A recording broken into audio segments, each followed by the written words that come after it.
اگرچہ بعض، میں نے شروع میں کہا، بعض لوگ مریض کو، سخت مریض کو ایسی ادویات جو مجبوری بن جائے اس کی گنجائش اور اجازت دیتے ہیں. محتاط علماء تو اس میں بھی بہت ساری چیزیں پہلے بیان کرتے ہیں، لیکن اس نے کہا جی میرا نشہ دینا ہے شفا کے لیے. حضرت ام سلمہ کہتی ہے میرے نبی پاک نے میری طرف دیکھا، میری طرف. تو میں نے کہا یا رسول اللہ آپ کیا فرمانا چاہ رہے ہیں؟ تو نبی پاک نے فرمایا ام سلمہ کبھی ناپاک چیز میں بھی شفا ہوئی ہے، کبھی ناپاک چیز میں بھی، کبھی شراب اور خمر میں بھی شفا ہو سکتی ہے. شفا رب کریم نے رکھی ہے پر شہد کے اندر رکھی ہوئی ہے، شفا اللہ نے رکھی ہے قرآن مجید میں رکھی ہوئی ہے. تو اس میں بھی کبھی یہ حضور نے بیان کیا ہے کہ اس کے اندر شفا ہو سکتی، تو امت کتنی دلیری کرتی ہے جو یہ مشورے دیتی ہے کہ اس کے اندر نشہ ہے، شراب ہے، تو کھانسی چلی جائے گی تو فلانی بیماری چلی جائے گی.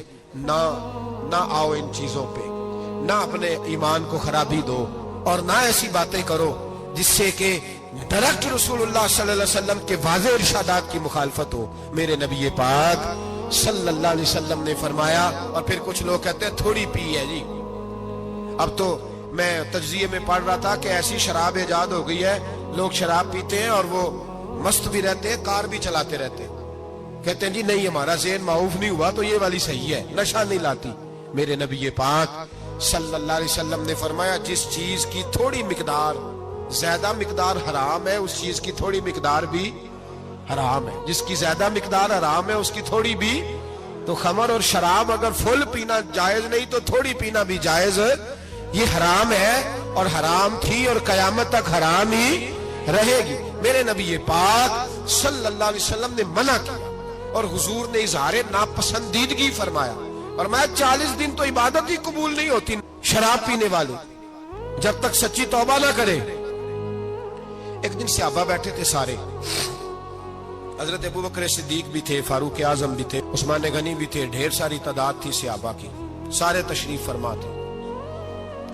حضرت عبداللہ ابن عمر رضی اللہ تعالیٰ عنہ حدیث کے راوی ہیں اور مستدرک للحاکم کے اندر، ابن حبان کے اندر یہ روایت موجود ہے. فرماتے ہیں صحابہ نہ بات کر رہے تھے اور بات یہ کر رہے تھے کہ یار لوگوں کو گناہوں سے کیسے روکا جائے،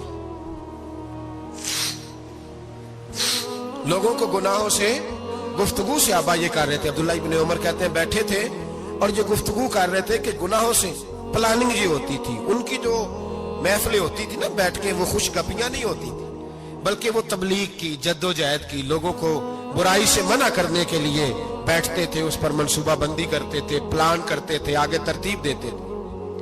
گفتگو ہو رہی تھی تو اب آپس میں بات ہونے لگی کہ کون سا گناہ زیادہ برا ہے جس پر سب سے پہلے کام کیا جائے. تو دور ایک صحابی بیٹھے تھے، ان کا نام تھا عبداللہ ابن عمر. ایک عبداللہ بن عمر ہے اور ایک عبداللہ ابن عمر ہے. حضرت عبداللہ ابن عمر دور بیٹھے تھے، بڑے سمجھدار سیانے باریک بین آدمی تھے. تو حضرت عمر فاروق اپنے بیٹے سے کہنے لگے جا عبداللہ ابن عمر سے پوچھ کے آ کہ سب سے سخت گناہ کون سا ہے. توجہ ہے میرے بھائیوں، ادھر دیکھیے گا میری جانب، پوچھ کے آ کہ سخت گناہ کون سا ہے.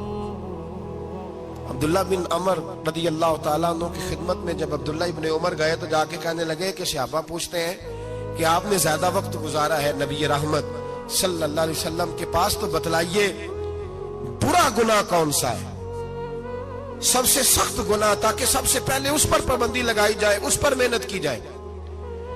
تو حضرت عبداللہ ابن عمر کہنے لگے صحابہ کو جا کے بتا دو کہ سب سے برا گناہ شراب پینا ہے، سب سے برا گناہ، اور یہ ام الخبائث ہے، برائیوں کی جڑ ہے، گناہوں کی ماں ہے، یہ بنیاد ہے، باقی گناہ اسی سے شروع ہوتے ہیں. کہتے ہیں میں نے آ کے بتایا تو حضرت ابو بکر صدیق رضی اللہ تعالیٰ عنہ سیدنا فاروق اعظم کہنے لگے خود جاتے ہیں، ان کے پاس خود جاتے ہیں، چونکہ ہم نے بات سننی ہے ہم خود جاتے ہیں اور ان سے جا کر کے سوال کرتے ہیں کہ اگر آپ کو اس تفصیل کا پتہ ہے نا تو اس کے پیچھے بھی کوئی تفصیل ہوگی جو میرے نبی پاک نے بیان کی ہوگی صلی اللہ تعالی علیہ وسلم. اس تفصیل کا بھی آپ کو پتہ ہوگا جو نبی پاک نے بیان کی ہوگی، اس بات کے پیچھے جو بیک گراؤنڈ ہے، جو پس منظر ہے. فرماتے ہیں کہ ہم اٹھے، عبداللہ ابن عمر کے پاس گئے، ان سے جا کے پوچھا کہ جناب آپ نے یہ تو فرمایا ہے شراب ام الخبائث ہے، تو اس کے پیچھے پس منظر کیا ہے؟ تو عبداللہ ابن عمر کہنے لگے یہ میں نے اپنے پاس سے نہیں کہا، یہ میں نے نبی پاک سے سنا ہوا ہے. حضور سید عالم صلی اللہ علیہ وسلم بیٹھے تھے تو حضور نے فرمایا شراب یہ نشہ یہ برائیوں کی ماں ہے. اور پھر حضور نے ایک مثال بیان فرمائی. نبی رحمت علیہ السلام نے فرمایا بنی اسرائیل کا ایک واقعہ ہے. ایک خوبصورت جوان تھا, ایک عورت کا دل آ گیا اس پر. یہ یاد رکھ لیں, ہم لڑکوں کو منع کرتے رہتے ہیں لیکن ہمیں گھر کی بچیوں پر بھی توجہ دینی ہوگی, ہمیں ان کے فون پر بھی نگرانی کرنی ہوگی, ہمیں وہاں بھی غور کرنا ہوگا. اس لیے کہ اگر کوئی بچی گنجائش نہ دے تو میرا خیال ہے کہ لڑکا جرت کرنے کی طاقت نہیں رکھتا. تو وہاں بھی ان کی اماں سے کہے کہ پابندی لگائے, بچی کسی کا موبائل لے کر کے کہیں اس کو استعمال تو نہیں کر رہی, اس پودے پر بھی توجہ دے, درخت بننے سے پہلے اس کی بھی نگرانی کریں, یہ بھی بڑا ضروری کام ہے. عورت کا دل آ گیا تو نبی پاک علیہ الصلوۃ والسلام فرماتے اس نے کوئی بہانہ لگایا, کسی کو کہا کہ اس نوجوان کو بلا کے لاؤ, اس کو کہو کہ ہم نے کوئی گواہی لینی ہے تجھ سے. وہ نوجوان آیا, ایک کمرے میں داخل ہوا تو اگلے کمرے میں لے گئے, وہاں داخل ہوا تو اس سے اگلے کمرے میں لے گئی, وہ داخل ہوا تو اسی طرح 7 مکفل کمروں میں لے گئی. میرے کریم رسول میرے محبوب پاک علیہ السلام فرماتے ہیں, صحابہ کو سمجھا رہے ہیں میٹھے لب و لہجے میں, فرماتے ہیں جب سب سے پچھلے کمرے میں لے گئی تو ایک لڑکا بندھا ہوا تھا وہاں رسیوں سے, شراب کا پیالہ پڑا ہوا تھا. اور بی بی کہنے لگی کوئی گواہی شواہی نہیں لینی, تجھے اس لیے بلایا ہے کہ تیرے اوپر دل آ گیا ہے, اب میرے ساتھ منہ کالا کر.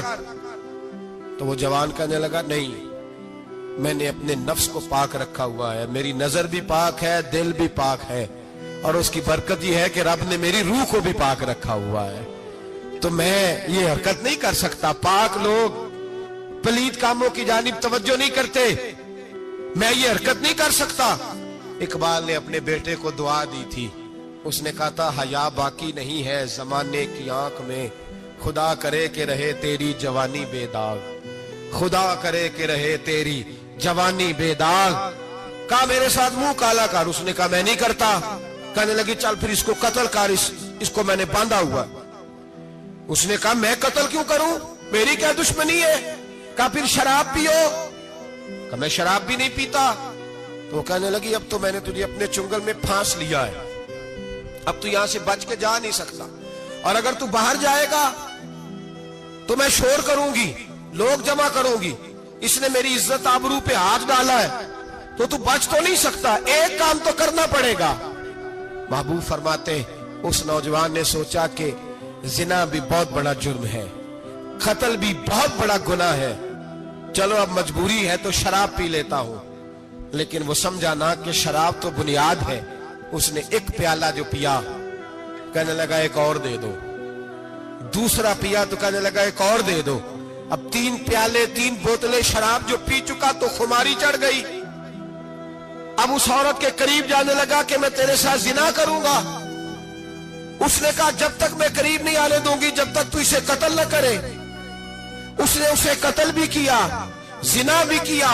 تو محبوب فرمانے لگے یہ قتل اور زنا جو ہوا ہے تو یہ شراب کی وجہ سے ہوا ہے.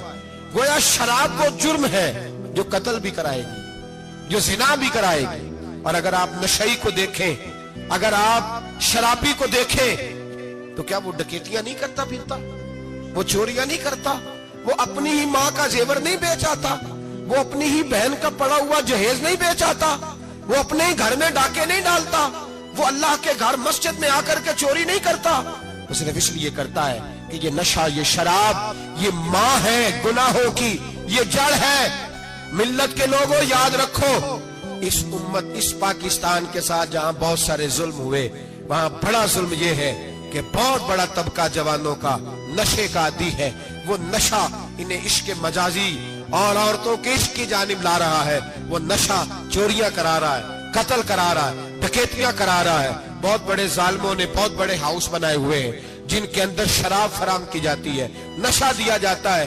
میں نے تو ایسے ایسے لفظ سنے کہ الیکشن کے دنوں میں ووٹ لینے کی خاطر سیاستدان انہیں نشہ فراہم کرتے ہیں, انہیں باندھ کے رکھتے ہیں, روز تمہیں پڑیا ملے گی, ووٹ ہمیں ڈالنا. اتنا ظلم, اتنی زیادتی, اتنا جبر, ایک انسان کے ساتھ کھیلنا.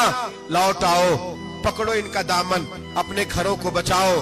اپنے دوستوں کو بچاؤ. جاگو جاگو امت کے لوگوں جاگو. میرے نبی پاک صلی اللہ علیہ وسلم کے کلمہ گو لوگوں کو بچاؤ. ان پر اگر سختی کرنی پڑتی ہے تو کرو, پیار کرنا پڑتا ہے تو کرو, محنت کرو, جدوجہد کرو.